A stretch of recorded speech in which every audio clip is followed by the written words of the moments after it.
Shalom Bapak Ibu, puji Tuhan di hari ini hanya karena anugerah Tuhan kita masih dapat dipertemukan. Dan puji Tuhan, mari kita akan bersama-sama merenungkan kebenaran firman Tuhan. Dan tema firman Tuhan yang singkat di hari ini adalah mengusir kebodohan. Mari kita akan membaca di dalam Amsal 22 ayat yang ke-15. Demikianlah bunyi kebenaran firman Tuhan. Kebodohan melekat pada hati orang muda, tetapi tongkat didikan akan mengusir itu daripadanya. Saudara, anak muda itu identik dengan apa yang namanya kekuatan. Anak muda selalu dikaitkan dengan apa yang namanya semangat. Itulah jiwa anak muda. Mereka semangat, mereka punya kekuatan yang luar biasa. Namun di sisi yang lain, ada satu hal yang harus menjadi perenungan bagi setiap kita, bahwa anak-anak muda selalu ingin hidup bebas. Mereka tidak mau diikat, mereka tidak mau dikekang, mereka tidak mau dibelenggu dengan berbagai macam aturan. Itu sebabnya mereka tidak mau hidup dengan aturan-aturan yang mengikat hidup mereka.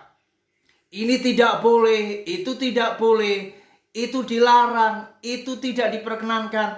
Mereka seringkali tidak mau dikekang dengan aturan-aturan yang seperti ini. Itu sebabnya mereka ingin hidup bebas, mereka ingin hidup lepas, dan mereka akhirnya memutihkan apa yang seharusnya hitam, dan apa yang hitam seharusnya mereka putihkan. Dan ini yang menjadi sebuah hal yang akhirnya membuat anak-anak muda tenggelam dalam kesenangan, tenggelam dalam apa yang mereka lakukan, dan mereka tanpa sadari dalam kebebasan itu, maka mereka akhirnya melakukan banyak hal-hal yang bodoh.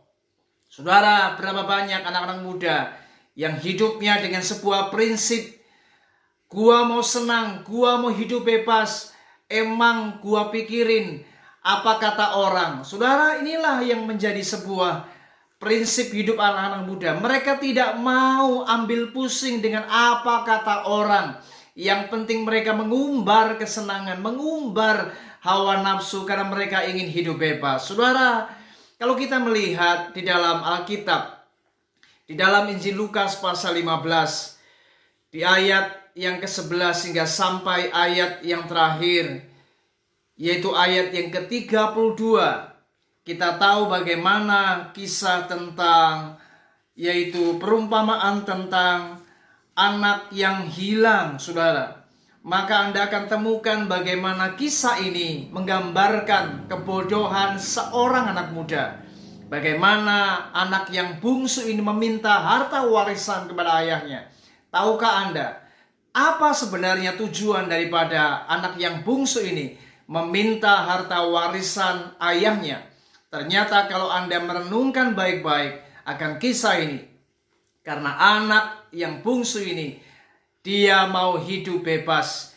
Dia tidak mau hidup dikekang dengan aturan-aturan yang ada di rumah bapaknya.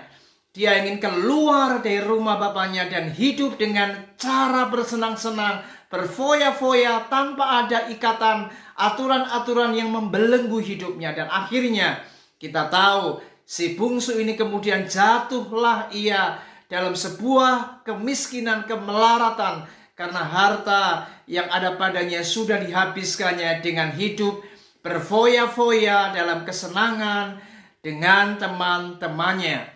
Dan akhirnya, singkat cerita, ia sadar dan kemudian ia ingin kembali ke rumah bapaknya. Dan itulah titik kesadaran daripada si bungsu ini, bagaimana ia harus bertobat. Saudara, dari kisah ini kita belajar, ternyata benar apa kata firman Tuhan.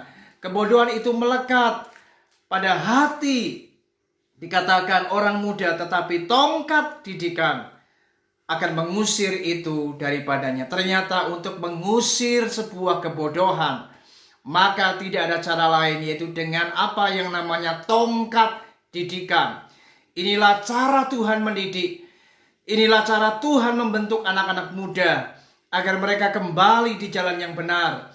Dengan peringatan firman Tuhan, dengan teguran orang-orang di sekitarnya, bahkan lewat apa yang namanya hukuman, maka disitulah Tuhan sedang berurusan secara pribadi dengan anak-anak muda supaya mereka dibentuk, dididik, diarahkan kembali di jalan yang benar. Mari Bapak Ibu, mari kita harus benar-benar hari ini sadar bahwa di dalam setiap kebodohan yang kita lakukan, kita harus kembali kepada kebenaran firman Tuhan.